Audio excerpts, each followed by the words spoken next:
Yeah, we see a lot of people within the top banks, the top echelon, buying a lot of gold, buying a lot of silver, and buying a lot of Bitcoin. I mean, there's a move into that at the same time as the establishment says, don't buy gold, don't buy silver, don't buy Bitcoin.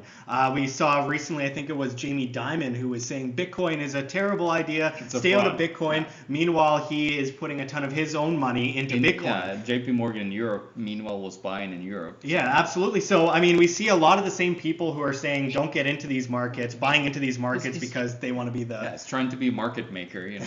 Yeah, but... talking down the prices. On the subject of Bitcoin, Mr. Kirby, what do you say to those who regurgitate the Bitcoin is a bubble claim as a reason to not enter the market? Well, for Bitcoin being a bubble, to me, is I dismiss that as being ridiculous. The real bubble in the world is the fiat U.S. dollar and the U.S. government debt market.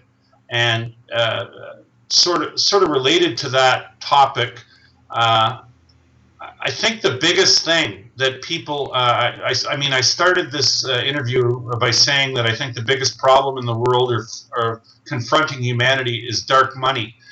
You see, my big thing is, and it's with basis, because I'm just following along from the yeoman's work of Dr. Mark Skidmore of Michigan State University and Catherine Austin Fitts, who have shown using government data that the amount of money in existence is factually dramatically bigger than anyone counts. And I mean, you know, we have documented proof in government data that there's $21 trillion that ostensibly that the Department of Defense from the years 1998 through 2015 that they can't account for where it went.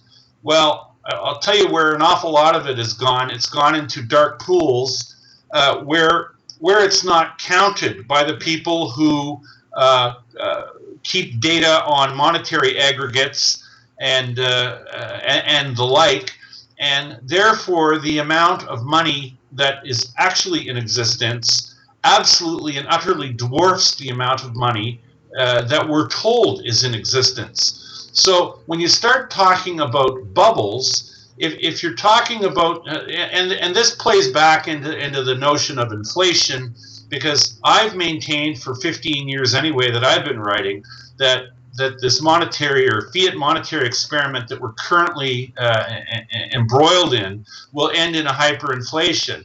And I've had a lot of very smart people say to me over the years, well, Rob, you know, you're going to have to explain to me where the money's going to come from to cause the hyperinflation, because, you know, in their learned views, they kept trying to make the argument to me that the only way this would end would be in a deflation, and a monetary collapse would end in a deflation.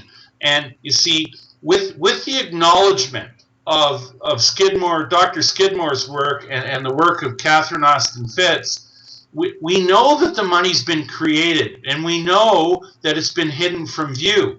So the money that's going to cause the hyperinflation is already in existence, and the dramatic rise in the cryptocurrencies, in my view, might just be the thin edge of the wedge of a hyperinflation which is about to beset us all. Because it's my contention, in my view, that foreigners, big money and big decision makers around the world are well aware that the Americans, or the let's just call it the Anglo-American financial complex, or the criminals that actually have control of it, have created more money than we could ever imagine in our wildest dreams. And these people realize, in my view, that this money could very, very quickly go the route of the Weimar hyperinflationary experience, or the Zimbabwe hyperinflationary experience, and these U.S. dollar fiat currency units that they've created, and I mean tens of trillions more than is acknowledged to exist, these currency units could turn to tapioca very quickly. And, once the people who are in control of those dollars or those fiat units, once they get it into their head that that's exactly what's likely to happen to them, they're going to start reaching for anything and everything in the world that they perceive to have any value or to be spendable anywhere in the world. So, from that standpoint, the global community seems to have adopted or embraced these cryptocurrencies. So they're reaching for those now because they seem to be getting rewarded for doing so, because the price has appreciated dramatically. And the reason the price has increased dramatically in the cryptocurrencies is there, to date anyway, there's no way to sell a cryptocurrency you do not own, because there are no futures markets to date for cryptocurrencies. And the proposed futures markets, which are supposed to come later this month. The Chicago Board of Trade and then New York Stock Exchange.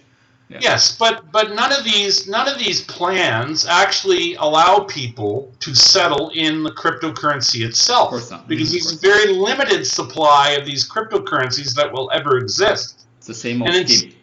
So instead, what they're proposing is that they're going to have these futures trade, and they're going to settle them in cash.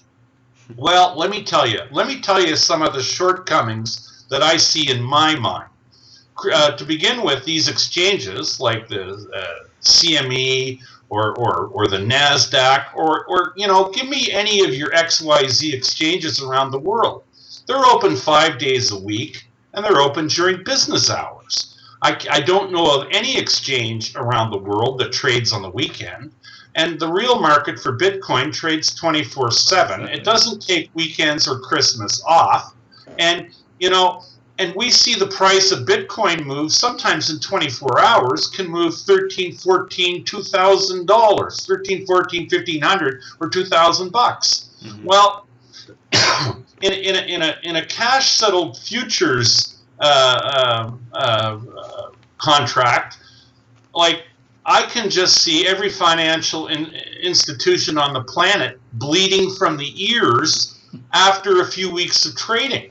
Yeah. I mean, one day last week we saw the price of Bitcoin go up $1,500, then down $3,000, and then up $150. Well, yeah, I think it was yesterday, the 3rd of December, we saw it go up from about 10,500 to 11,800, back down to 10,500 again within a couple hours. Yeah, it's such a young market, and the market cap is so low compared to when you look at, for example, I was looking at the S&P 500, about 20 trillion. Mm-hmm, absolutely, and just looking forward on it, people who say it's a bubble have to understand that how small of a percent of people who are actually in Bitcoin versus how many could be in Bitcoin. I think it's extraordinarily undervalued at the current price that it's at, and I think that that's a great reason for people who've been saying since $20, oh, it's too late to get in. Maybe they should take a second look at it. Yeah, the link of trust is broken, as Rob has been talking about here, with the US dollar as world reserve currency. Like what you see here at WAM? Don't forget to check the links below. GoFundMe, Patreon, we can't do it without you. Any donation is very much appreciated, especially as we are so overwhelmingly demonetized and censored by YouTube as the Anti-Defamation League comes in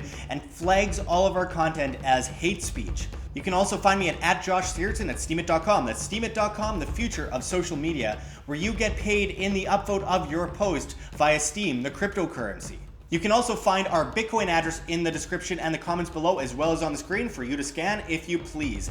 And don't forget to come on down to Anarchapulco in Acapulco, Mexico in February, one of the best events of the year, and you can save money on your tickets by typing in promo code WAM. That's WAM. We'll leave the link below for you, and until next time, don't forget to subscribe. This is Josh Sigurdson signing out from World Alternative Media. Find the truth, be the change.